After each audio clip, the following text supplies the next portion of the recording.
Nyoni Rongano, an acclaimed Cannes film director, has stated that it is difficult to release an African film in the African market. We'll be delving into an article that elaborates why this statement and the challenges she is facing in distributing her own Cannes acclaimed film on becoming a guinea fowl. And moving on to Hollywood, How to Train Your Dragon is expected to soar to about $200 million in its opening weekend, and it even has the potential of doing more. These and more right here on the Film Mandate. My name is Papa Otu. Stay tuned.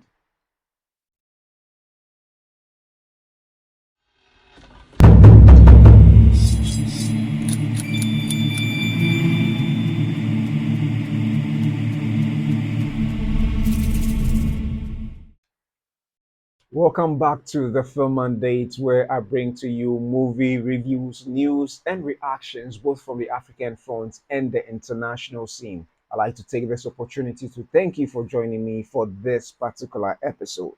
So, delving right into the very first story, an acclaimed Cannes film director with a hit on her hand um, has stated her challenge in distributing African film right here on Africa. I mean, on the African continent. And she indeed made quite a statement that is actually true. Actually true. And this is published in an article in the deadline written by Zach in team. And it states that Rongano Nyoni talks on becoming a guinea fowl, future projects, and why it is so difficult to release an African film in Africa. The distributors just aren't interested.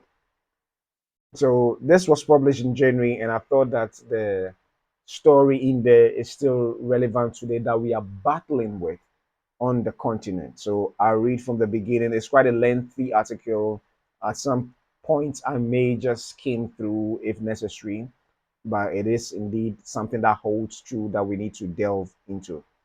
So I read, after a 7 year absence, British Zambian filmmaker Rongano Nyoni has returned to feature filmmaking with her surreal and darkly funny sophomore effort on becoming a guinea fowl.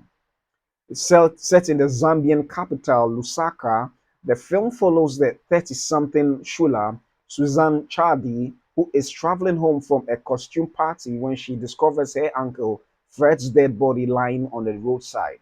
As funeral proceedings begin, she and her cousins discover long buried family secrets that shake their understanding of themselves and each other. Guinea Fowl debuted at Cannes, like Nyoni's 2017 feature I Am Not a Witch. That film catapulted Nyoni into the rare status of rising British auteur. The buzz, she says, critically, was in part thanks to the film dropping at the height of an industry wide diversity drive where people were pushing to see other narratives from Britain.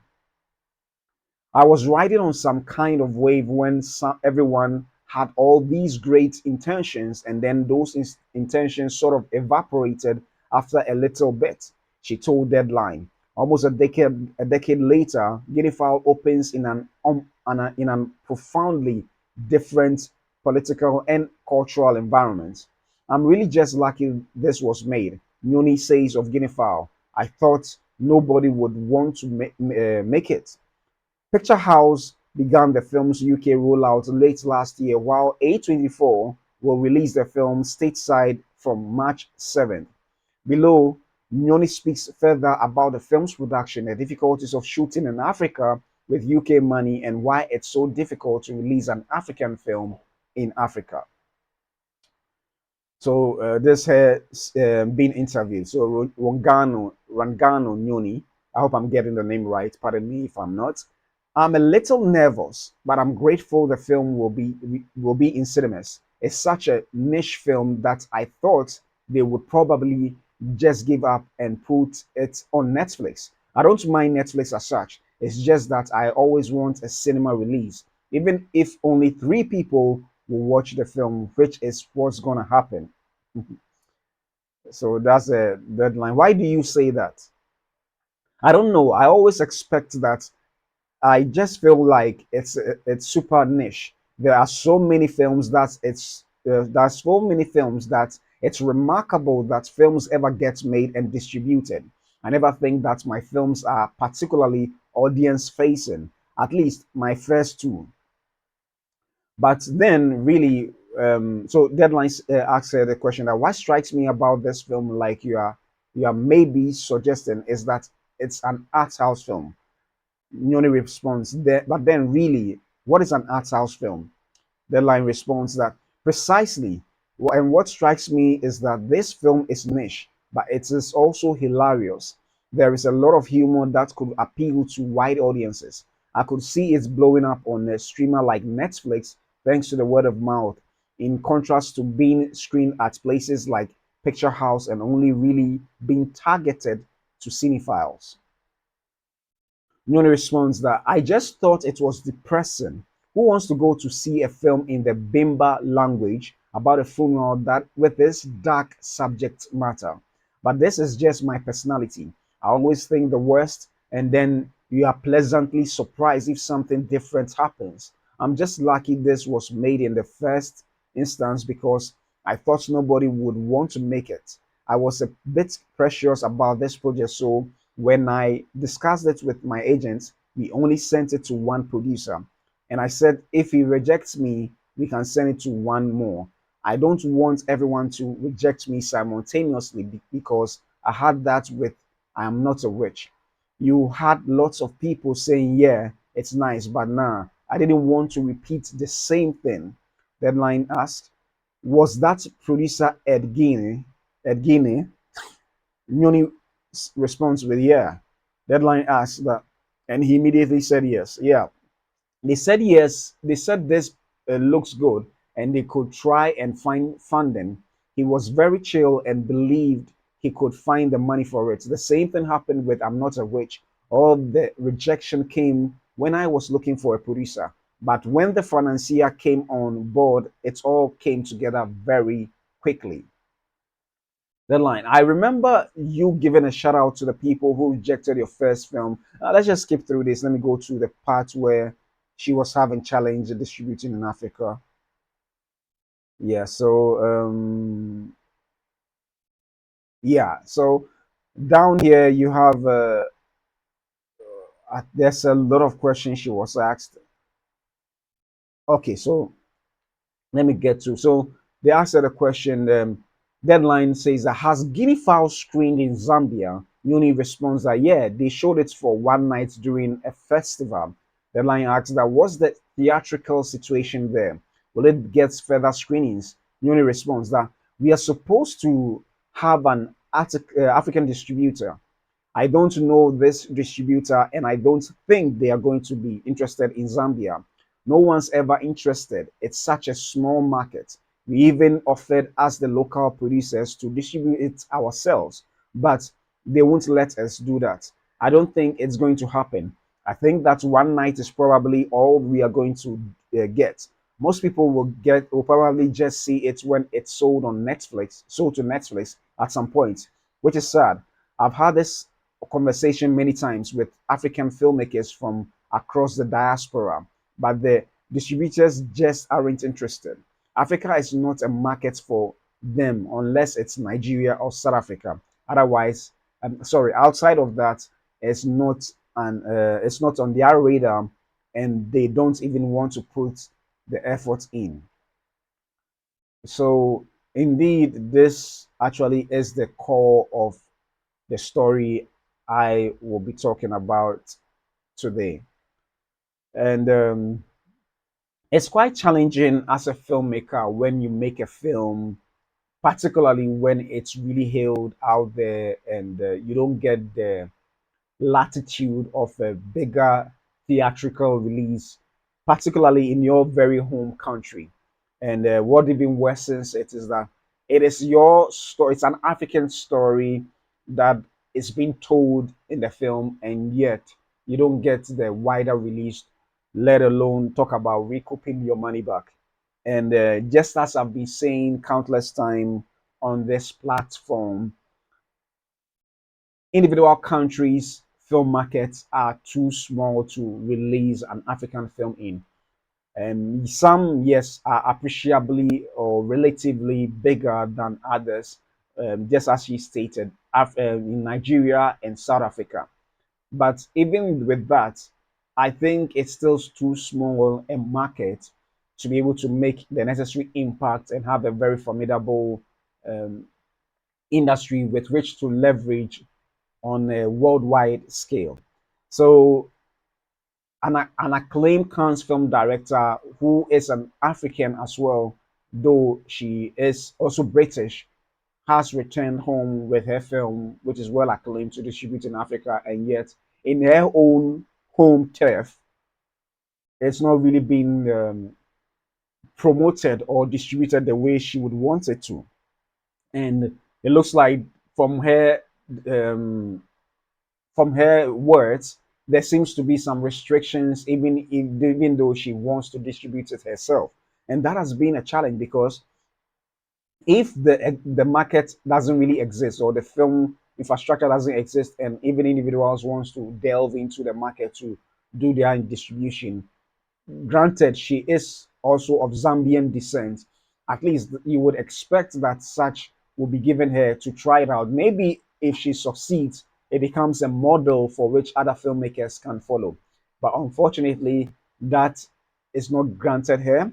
And not just that, but even the film, from her own words, the distributors aren't really interested. And that indeed is a challenge because we don't have the existing infrastructures to really push forward our films to people on such a scale that would help create the rave or create the fervor for African films on that scale.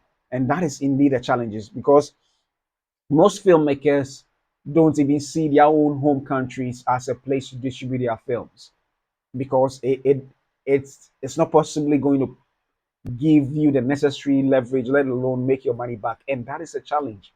And you can't create great products of films, even music, when and distribute to the whole world when your home country don't even appreciate it. Not necessarily that they don't want to, but because the existing structures are not. I mean, the existing structures don't support such releases on a scale that is appreciable to make your money back. And that is a challenge because for a film to be picked by A24 to distribute it, it means that this is a big deal, not just for Zambia or not just for Nyoni, Rangano Nyoni, but even for Africa as a whole. It's a big deal for us. It is a big deal because to have films of that nature from an African descent to be taken by a prestigious, now yes it is a prestigious company as A24, it's a big deal for Africa. And yet on the turf of Africa, it doesn't look like it may even have the necessary release, the territorial release that it deserves. And that is a challenge. I've always advocated for an integrated African film market. That is the only way we can be able to make an impact, even if it's not going to be the entire continent as a whole. If it can be divided into about 5 blocks of Western Africa, Central Africa, North Africa, South Africa, and East Africa, that can even help. But I'm all in for a complete African film market, and so that even films like this that are being hailed worldwide and one from the continent itself can have a wider release. As a matter of fact, even this film on becoming a guinea fowl, that is the title of the film that has made that critical acclaim, is actually shot in Zambia. It was shot in Zambia, and unfortunately, we don't even seem to have the market to have this film distributed when it's so much needed.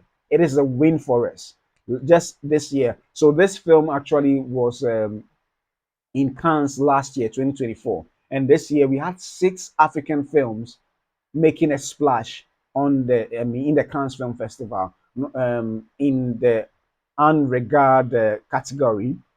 En regard, or I don't know how to pronounce the term in French, but we also had another Nigerian film, First Spark 1977, a I've forgotten, but it has to do 77, a first spark conspiracy, which also featured. So there was even more than just six films of Africa from Africa that featured in Cannes 2025, and yet we don't have the existing structures.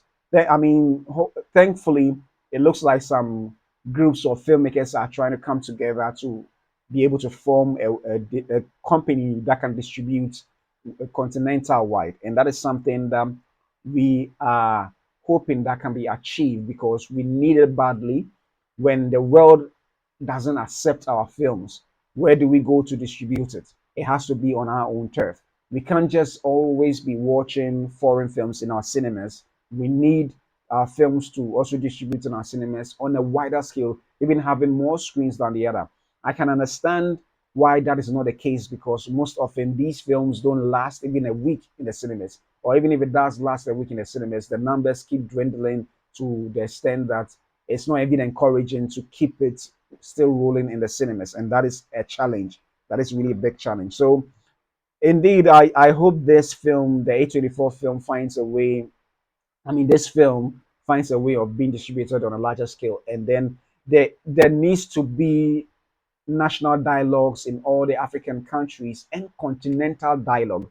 I wish there is an opportunity where stakeholders in the film industry would have the opportunity to speak on the AU stage and propose a continental film market, because it is estimated that come 2030, and I even believe the structures are put in place to even make more, the film industry or the creative industry as a whole has the potential of raking in gross GDP of $20 billion, up to $20 billion, and that is good money that can do something in Africa for the creative industry, if not other aspects of the economy.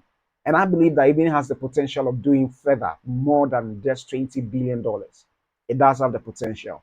So it's really disheartening when this happens and we can't. And not for, I mean, I'm not blaming anyone. It's no fault of distributors in Zambia or any other place else.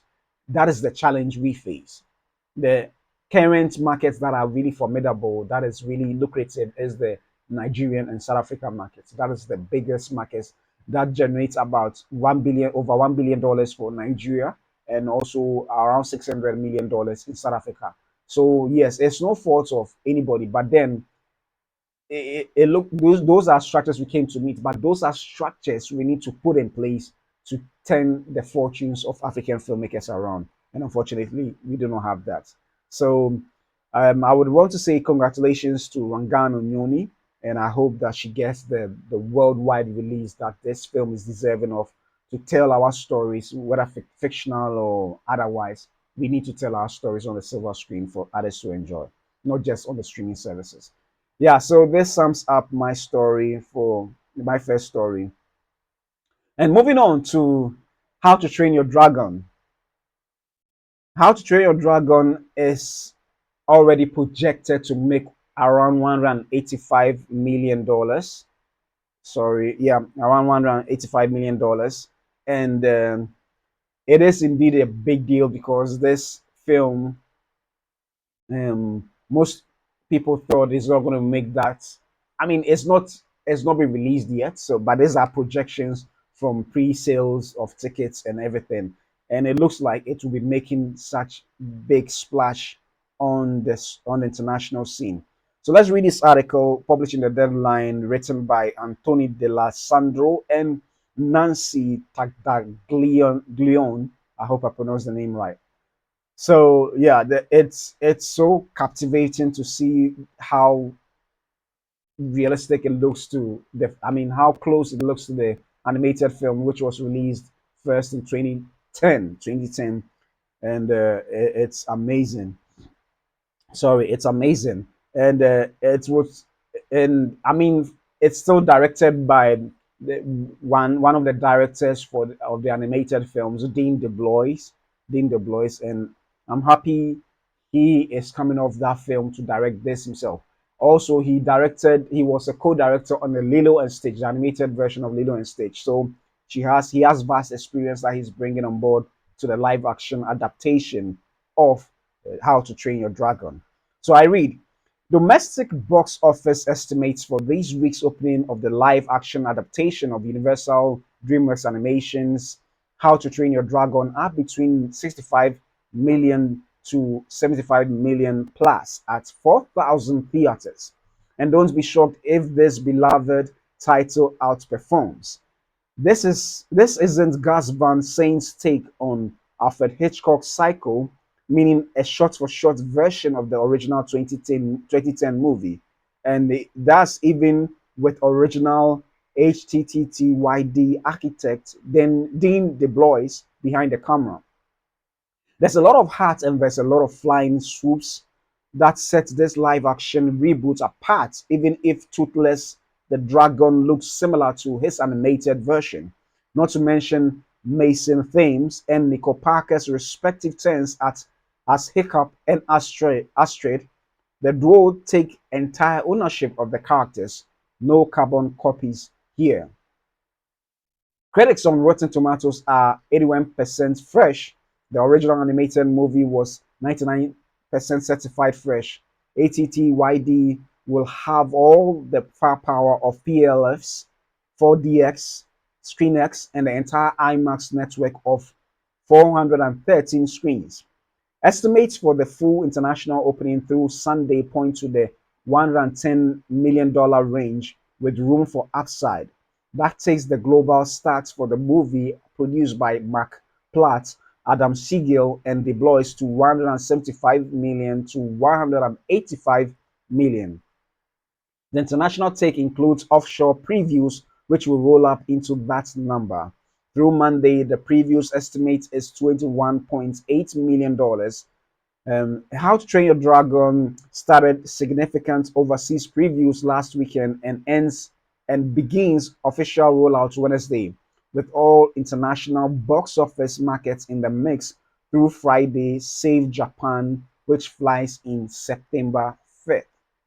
How to Train Your Dragon is rated PG for kissing. The movie before P&A cost 150 million dollar. Sorry, that's publicity and advertised 150 million net, shot with tax credits in Ireland. Stateside previews for How to Train a Dragon start at 2 p.m. Thursday. There's some question as to how hard the fourth weekend of Lilo and Stitch will eat into Toothless take, with the former live action take of the Disney tune expected to do around 20 million in the US and Canada, off 38% week over week. The notion as of this minute is that there's room for both adaptations of these beloved feature tunes. So Lilo and Stitch made $3.6 million in its third Monday with a running cum of $339.2 million.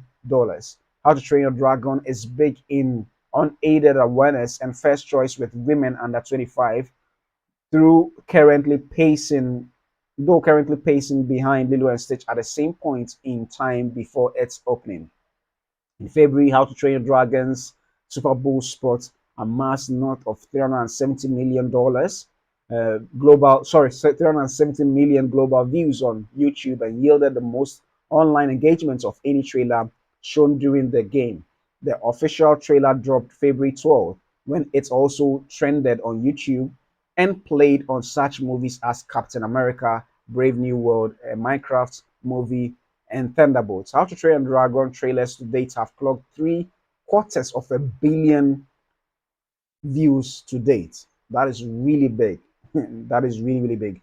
Note that How to Train a Dragon has no significant holidays ahead overseas, but European majors love the previous animated movies, as does Latin America, especially Brazil and Mexico. Korea and Australia also have a sweet spot for Toothless.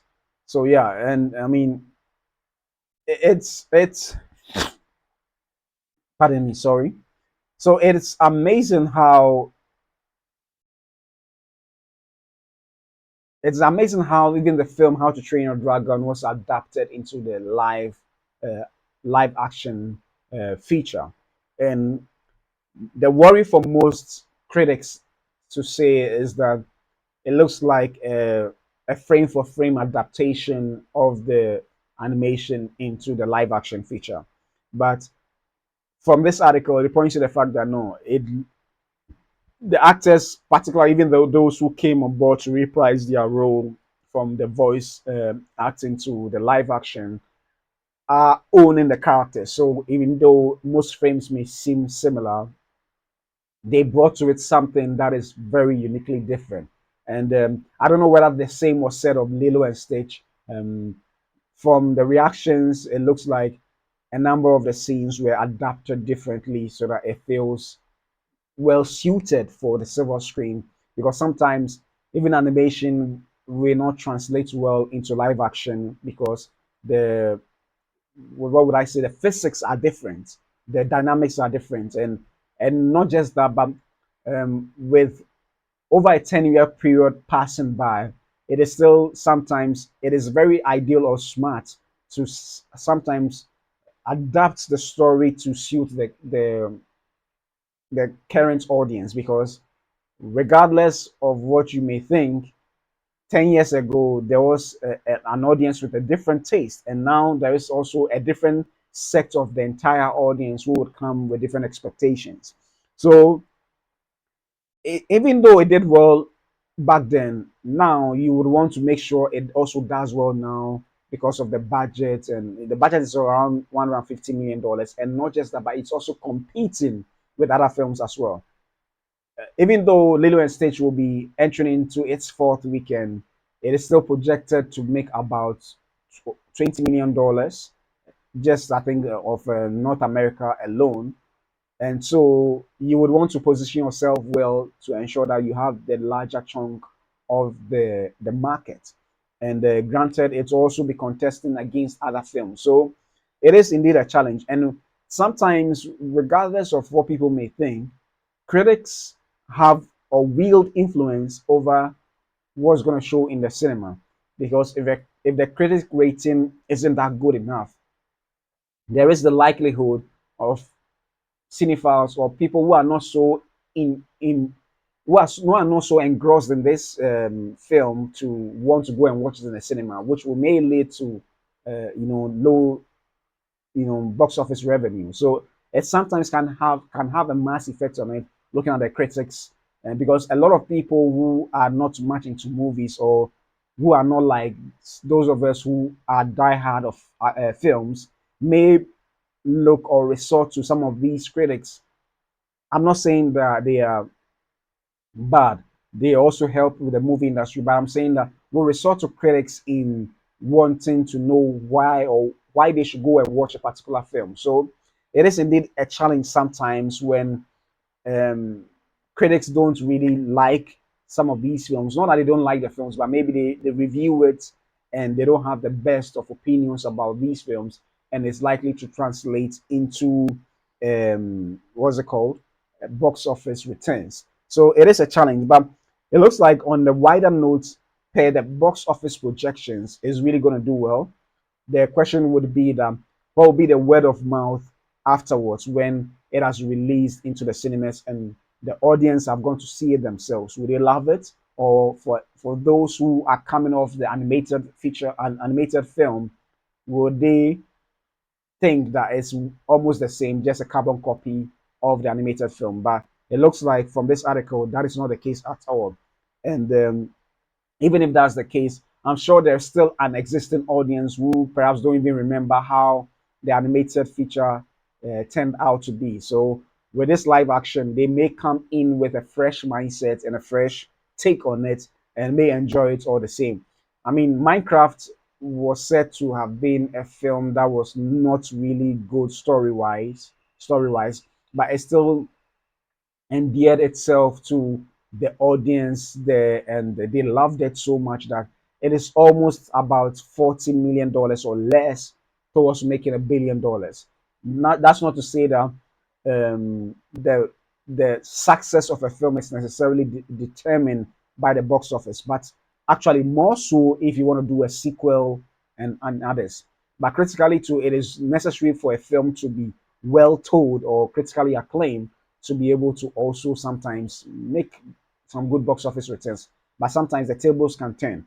And well, as to whether How to Train Your Dragon will have such, we are yet to see in the cinemas. But I think that from what I've seen in the trailer so far, it looks really good, and I'm excited that Dean DeBlois is coming has come back to helm this because he actually came from the animated feature, one of the architects of the film, and is bringing vast, in-depth knowledge of the film to bear into the live action feature. And I'm excited about Gerard Butler, you know, reprising his role from the voice acting to the live action, and I'm excited about that. You can never go wrong with Gerard Butler. He always performs so well. He's such an in-depth, great actor, and I know this film will perform well. So I'm looking forward to it doing its release. So that sums up my stories for today's episode. I hope you enjoyed it, and thank you so much for joining me for this episode. So I'll be coming your way again tomorrow with some two exciting episodes, both from the African front and international scene. My name is Papa Otu, and this has been the Film Mandate. I'll see you soon.